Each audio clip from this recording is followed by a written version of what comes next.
Reality Transurfing by Vadim Zeland.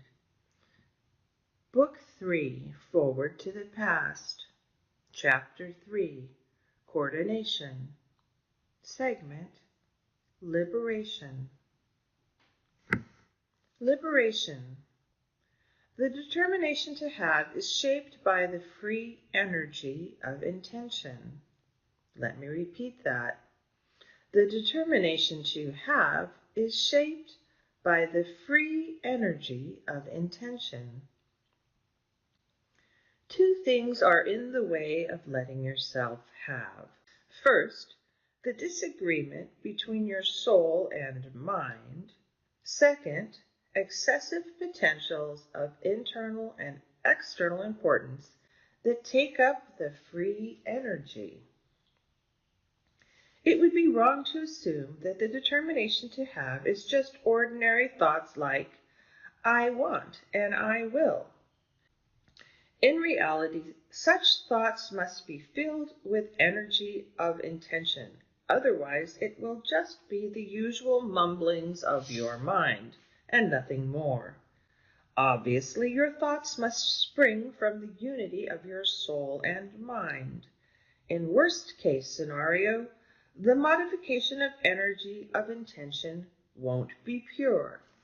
If a significant part of free energy is occupied with excess potentials, intention won't have any power. Let me repeat that. If a significant part of free energy is occupied with excess potentials, intention won't have any power. Difficulties with obtaining the determination to have are like the hesitations one feels when put behind the steering wheel of a two-wheeled bicycle for the first time. You know that it is basically possible, but you know just as well that you won't be able to ride the bike right away. You doubt your abilities, and at the same time you are filled with a desire to learn. Your mind strives to take the learning process under control, but he doesn't understand how to act. Three excess potentials are created at once: doubt, desire, and control, which take away from the energy of intention. The mind is trying to maintain his balance this way and that way, but nothing comes of his efforts. There is no unity of the soul and mind, nor is there any free energy. But then at some point the mind's control weakens, and thus the unity of soul and mind arises. In that balance must be maintained.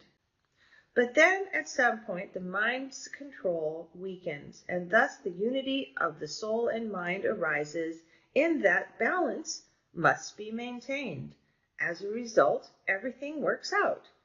The mind never really got to understand how it is all done, but that is the whole point.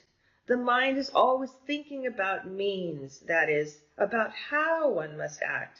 He establishes control and tries different options. The soul doesn't think. She is simply ready to have beyond any doubts. Let me repeat that. The soul doesn't think. She is simply ready to have beyond any doubts. The mind is also ready to have, but only on one condition, that it is understandable and rational. The disagreements between soul and mind consist only of the mind doubting that the goal is actually achievable. As soon as the grip of control loosens, the mind's limiting conditions disappear, and that is when the unity of the soul and mind occurs. Let me repeat that. As soon as the grip of control loosens, the mind's limiting conditions disappear, and that is when the unity of the soul and mind occurs. Surprised, the mind is put before the fact that his control is not required. Everything happens on its own. However, the presence of the actual fact is quite enough for the mind, even though he doesn't really understand what it is all about. The balance is simply maintained, and that is it. Thus the mind has to accept it. He will not impose his control anymore, as he has seen that it is not necessary. After some moderate practice, the other excess potentials will disappear as well.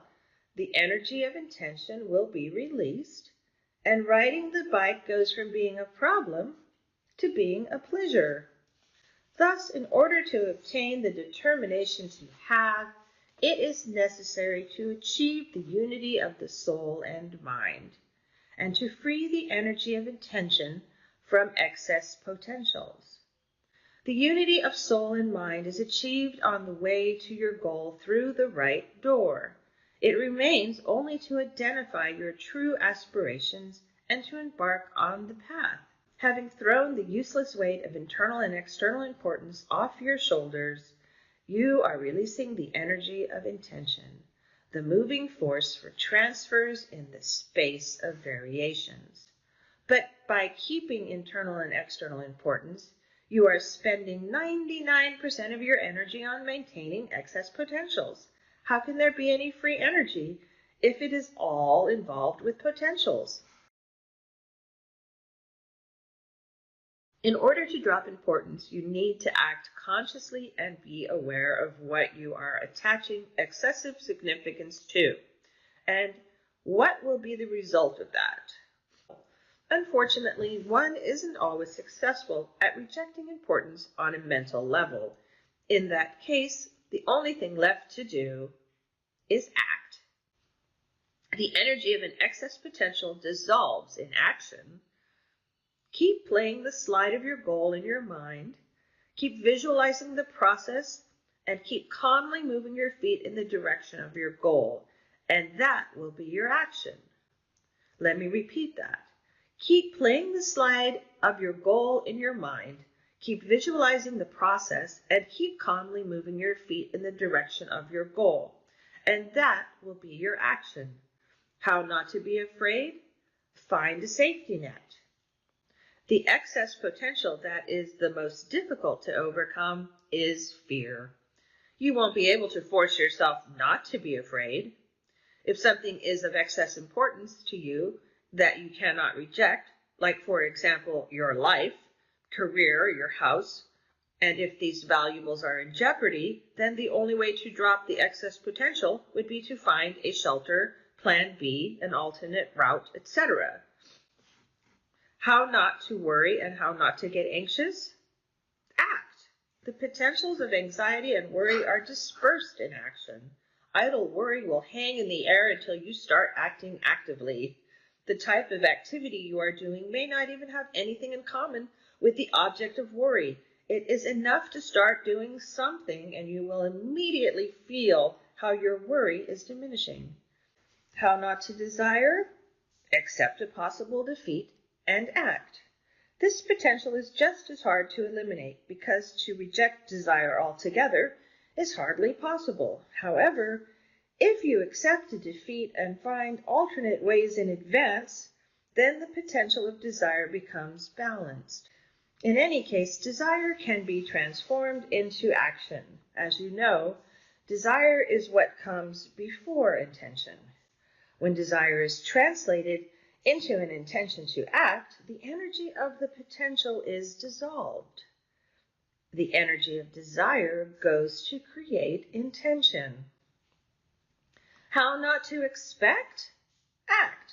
This potential disperses in action by definition. Dissolve desire and expectation in action. Dissolve desire and expectation in action. How to reject one's significance? If you have understood everything correctly, this particular question should make you bewildered. Of course, Transurfing doesn't suggest that you accept your insignificance.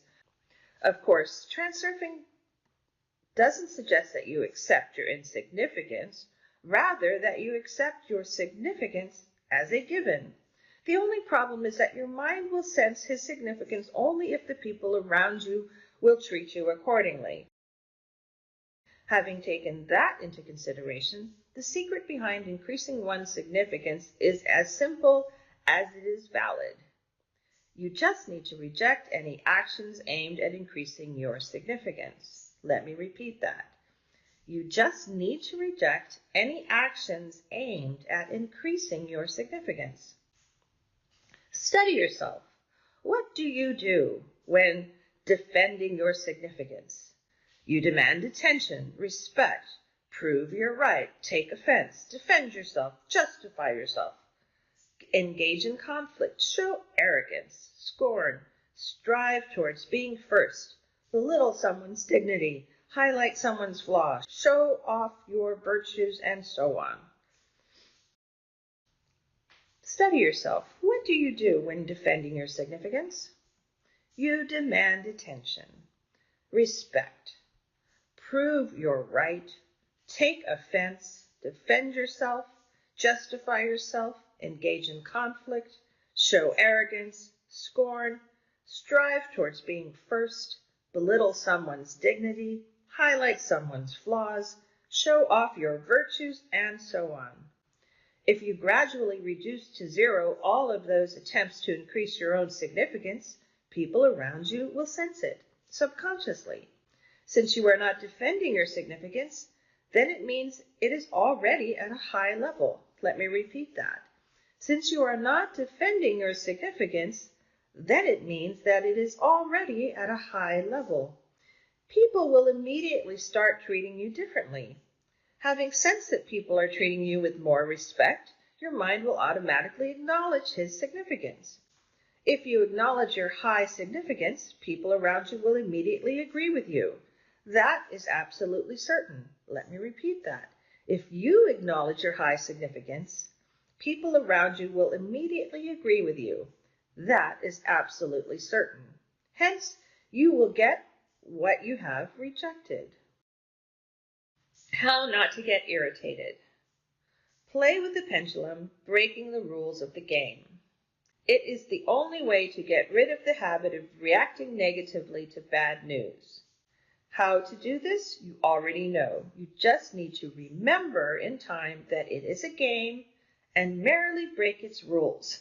That is, you have to react inappropriately. When you receive a piece of good news, you shouldn't react to it lazily, but happily, with enhanced enthusiasm. Then you will be transmitting radiation on the wave of fortune. Pendulums are setting up trouble for you in order to get you out of balance and to obtain negative energy. By reacting inappropriately, you are throwing the pendulum off rhythm, and it is left empty-handed. Have a go at this game. It is very fascinating. How to get rid of the feeling of guilt. Stop justifying yourself. As I have already mentioned, you are the one keeping yourself in the courtroom. You are the one acting prosecutor, lawyer, and defendant, and the manipulators are using that. Leave the courtroom. No one can stop you. Those who have gathered there out of habit to listen to the process will sit there for a while and then leave because there is no defendant. This is how your case will gradually get closed. There is no other way to get rid of the feeling of guilt. How to deal with resentment and indignation? You won't experience these feelings if you get rid of the feeling of guilt and accept your significance. Stop your struggle and move with the flow. But it could happen, while you are moving with the flow, someone grabs hold of you and tries to pull you against the flow. What should you do in that case? For instance, if you know how to do something, then you are able to find solutions. And then there are people that are only capable of finding problems. They seek out problems and with a triumphant look on their faces present these as their achievements. These people are genuinely convinced that others just have to provide their solutions in response. So if you start looking for solutions, a crowd of slackers will flock around you. Some criticize, others seek out new problems, yet others give advice, and yet others order about and demand things. However hard you may try to move with the flow, people are constantly in your way. Of course, this provokes resentment and indignation. What then should you do if you cannot deal with resentment and indignation? You simply need to allow yourself this weakness. It will get worse if you start attributing excessive significance to the actual need to keep importance at zero. And whom do you work for? For some guy? In that case, you will inevitably and constantly have to experience resentment and indignation.